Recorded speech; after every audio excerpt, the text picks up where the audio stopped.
जिसने जिसने जगतपति का पद पाया वह भूतपूर्व नहीं अभूतपूर्व हो गए। सच बताओ, प्रधानमंत्री क्यों ना हो भूतपूर्व कहा जाता है, लेकिन किसी संत को कहा जाता है भूतपूर्व? नहीं कहते। कोई कहता है भूतपूर्व संत श्री कबीरदास जी महाराज, भूतपूर्व संत श्री गोस्वामी तुलसी। कोई कहता हो तो ऐसे ऐसे कर दो, और नहीं तो ऐसे ऐसे कर दो। पंचायती राज है, डरने की कोई बात नहीं। ठीक है, समझ में आवे तो ऐसे ऐसे, और ना आवे तो ऐसे ऐसे। वैसे सबको कथा समझ में आ रही है कि नहीं आ रही? 1 बजे से 4 बज गए सुनते सुनते। समझ में आ रहा है तभी ये बैठी हैं, नहीं तो ये कभी बैठने वाली नहीं है कि नहीं। इनको समझ में ना आवे तो ये अपने घर में नहीं बैठेंगी, दूसरे घर में बैठने पहुंच जाती, घूमने चली जाती। ये कथा पंडाल में क्या बैठेंगी इतने गर्मी में? इसका मतलब इनको समझ में आ रहा है। और देखो, एकाग्र होकर के, एकत्र होकर के, एकाग्र चित्त से कथा सुन रही हैं। 3 घंटे हो गए, एक नहीं हिल डुल रही, एक भी कोई हिल नहीं रहा, कोई डुल नहीं रहा। एक जगह तो हम मुश्किल से 30 ही मिनट बोल पाए थे, 30 मिनट, आधा घंटा बोल पाए थे। एक माता राम सामने बैठी थी, वो बीड़ी पीने लग गए बीच कथा में, बीड़ी पिया। मैंने कहा अच्छा मरे क्या बताएं।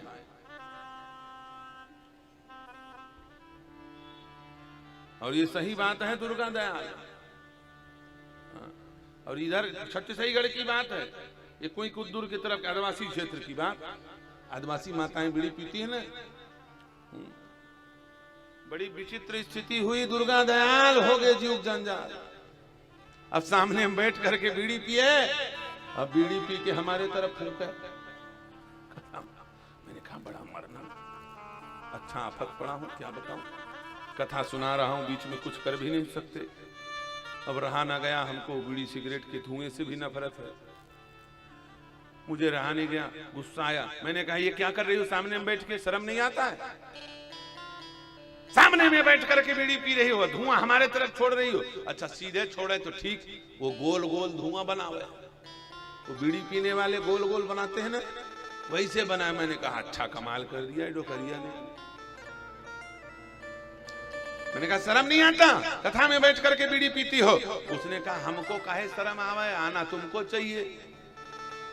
हमने कहा ले हम भगवान की कथा सुना रहे हैं, हम कौन सा शर्म वाला काम कर रहे हैं जो हमको शर्म में आवे। उसने कहा बोले सुनो महाराज, 50 साल हो गए मुझको इस गांव में, शादी होकर के आए, बहुत छोटे में शादी हुई थी मेरी। हमने कहा 50 नहीं 500 साल हो जाए, शर्म से क्या लेना देना है तुम्हारा। उसने कहा बोले सुन तो लो हमारी बात। हमने कहा बताओ। उसने कहा 50 साल हो गए, न हमने अपने सास की सुनी, न ससुर की सुनी, न जेठ की सुनी, न जेठानी की सुनी, न पड़ोसी की सुनी, न अड़ोसी की सुनी, न गांव वालों की सुनी, और आप 30 मिनट से सुनाए चले जा रहे हो। हमने सोचा है बाबा जी के पास कोई दूसरा काम नहीं है, अपना माइंड फ्रेश कर लो, इसलिए बीड़ी पीने लगी। मैंने कहा ले ये हाल है। तो यहाँ की माताएं तो एकाग्र चित्त होकर के मूर्ति मंत्र तपस्या, जैसी जैसे तपस्या करने बैठी हो, मनु शत्रुपा के समान ध्यानस्थ होकर के कथा सुन रही, और एक एक बात समझ में आ रही है ना? नहीं आ रही तो ऐसे करो, मुड़ हिलाओ, मुंह से काहे बोलते हो, सुनाई नहीं देगा कुछ। आ रही है ना? हाँ। और ना आवे तो ऐसे ऐसे कर दो, हमको कोई लेना देना नहीं, हम तो 5 बजे तक बोलेंगे ही, चाहे ऐसे ऐसे करो चाहे ऐसे ऐसे करो, क्योंकि बोलने आए हैं, है ना?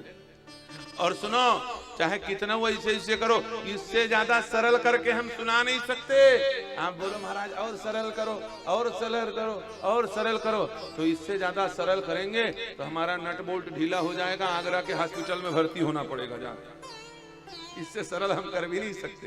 कितना सरल करें, एक एक शब्द सरल करके सुनाया जा रहा है। इसलिए आप सब लोगों का मन लगा हुआ है, ध्यान से सुन रहे हैं। भगवान से क्या मांगे? बोले जगत नहीं, जगतपति के पद से जगतपति को ही मांगो, उन्हीं का पद मांग लो। मनु ने कहा बोले आप मेरे सामने आए हो, मैं आपसे क्या मांगू? प्रभु आपसे मैं आपको ही मांगता हूं। हाथ जोड़ करके मनु ने कहा चाहूं तुम नहीं समान सुत, प्रभु तुम सन कौन दुराव। आपसे कोई बात नहीं छिपाऊंगा नाथ, मैं आपके समान ही पुत्र चाहता हूँ। शत्रुपा ने कहा ले अच्छा बंठाधार होगा। इतना सुंदर बेटा था उत्तानोपात, जिसको राज्य दिया जा रहा था तो वो लेने को तैयार नहीं हुआ, उसको तो जबरदस्ती छोड़ के आ गए। बरबज राज सुतहि नृपदीन्हा, नारी समेत गवन बन कीन्हा। बरबस राज सुतहि नृपदीन्हा, उसको तो जबरदस्ती छोड़ के चले आए। और जब मरने का उम्र आ रहा है तब बेटा मांग रहे हैं। बेटा को छोड़ करके बेटा क्यों मांग रहे हो?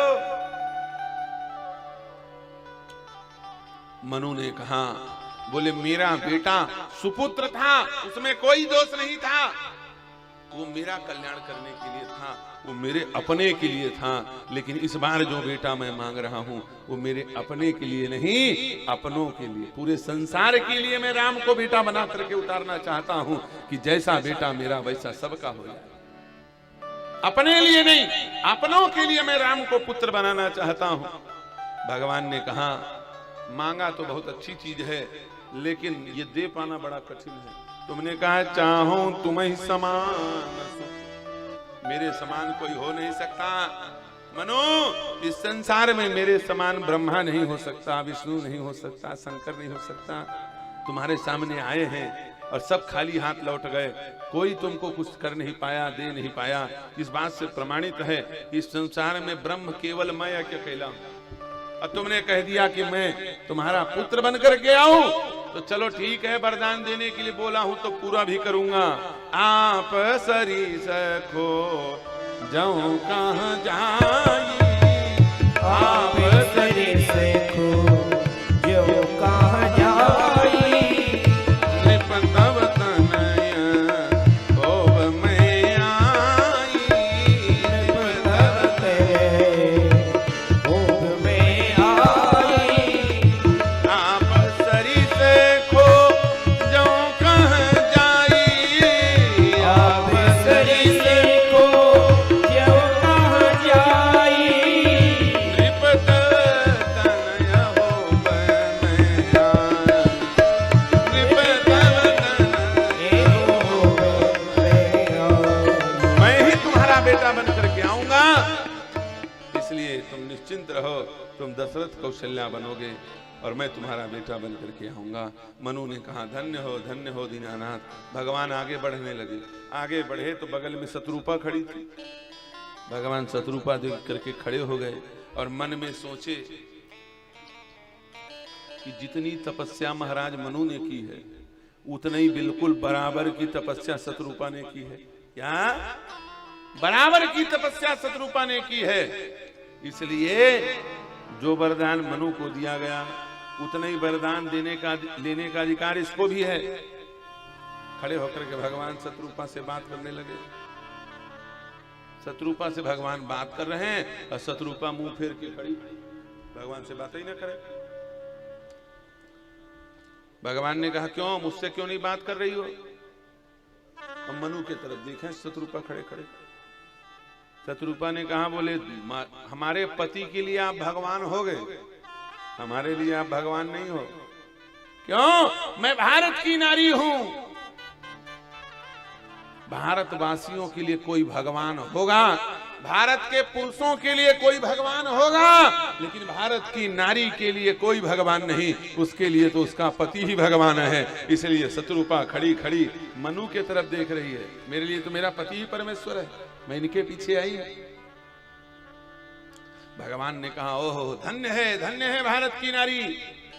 खुश हो गए भगवान, जबरदस्ती करने लगे, मांगो वरदान। देवी मांग पर जो रुचि तोरे, जो तुमको मांगना हो हे देवी तुम मांगो।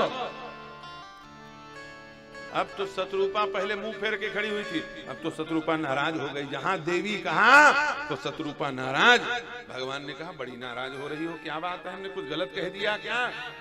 शत्रुपा ने कहा बिल्कुल गलत कहा, एकदम से पूरा पश्चिम हो गया। कैसे? तुमने अभी अभी कहा भगवान महाराज मनु को कि मैं तुम्हारा पुत्र बन करके आऊंगा। सच बताओ ये वरदान सफल कब होगा? जब हम मां बनेंगी तब न तुम उनके पुत्र बनोगे। आपने कह दिया कि मनु मैं तुम्हारा बेटा बन के आऊंगा, तो क्या महाराज मनु के पेट से जन्म लोगे? जन्म देने के लिए एक स्त्री चाहिए कि नहीं चाहिए? तो मैं तुम्हारी मां हूं कि नहीं हूं? भगवान ने कहा हो। तो सच बताओ मां को कोई देवी कहता है? आपका बच्चा स्कूल से आवे छोटा सा और आकर के बस्ता पटके, ए देवी जी एक कप चाय पिलाओ। चाय पिलाओगे कि 3 डंडा लगाओगे? ईमानदारी इतनी गुस्सा हो जाएगी माँ। उसको देवी नहीं सुनना है, उसको भगवती नहीं सुनना है, माँ को तो केवल माँ शब्द सुनना है। क्या सुनना है? माँ। जहां माँ कहा तो माँ की सारी थकान दूर हो गई, सारा परिश्रम शांत हो गया।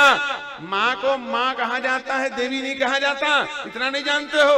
ओहो, भगवान ने कहा बोले ये है भारत की नारी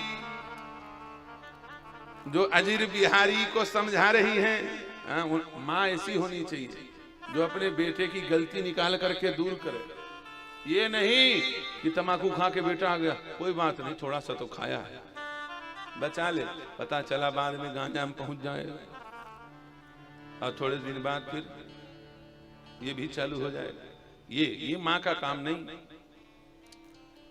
माँ वो होती है जो अपने बच्चे के दोष को खोज करके निकाले और निकाल करके उसको दूर करे, लाड प्यार में उसको बर्बाद न कर दे। एक दिन शराबी कबाबी लड़का जवान होकर के जब मरेगा तो सबसे बड़ी पीड़ा उसी माँ को देगा जिस माँ ने उसको बचपन में लाड प्यार से बिगाड़ा था। इसलिए बचपन से कड़ाई पूर्वक अनुशासन करना चाहिए, दोषों से बचाने का प्रयास करना चाहिए। भगवान से शत्रुपा लड़ पड़ी, बोले हम तुम्हारी देवी हैं कि माँ हैं? भगवान ने कहा माँ हो। तो माँ क्यों नहीं बोलते हो? भगवान ने कहा सॉरी, गलती हो गई, अभी सुधार करता हूं।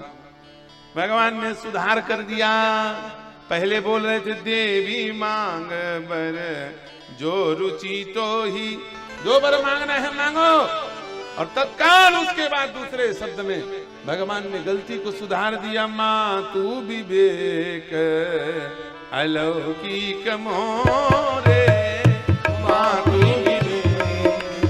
अलौकिक मोरे, कबहू न घटहि अनुग्रह तोरे, कबहू न घटहि अनुग्रह मोरे, कबहू न घटहि अनुग्रह मोरे, कबहू न घटहि अनुग्रह मोरे। हे माँ तुम्हारे ज्ञान क्या मैं बखान नहीं कर सकता, तुम्हारा ज्ञान तो अलौकिक है। इतनी सूक्ष्मता, इतनी मर्यादा जो शब्द में भी माँ और बेटे की मर्यादा तोड़ना नहीं चाहती, ऐसी ही माँ मर्यादा पुरुषोत्तम की माँ बन सकती है। इसलिए मैं तुम्हारे गर्भ से मर्यादा पुरुषोत्तम बन करके आऊंगा। भगवान बोल करके अंतर ध्यान हुए हैं और तपस्या करके भगवान के दिव्य धाम को मनु शत्रुपा ने गमन किया है। और त्रेता युग में वही ते दशरथ कौशल्या रूपा, दशरथ और कौशल्या बन करके वही मनु शत्रुपा प्रकट हुए हैं।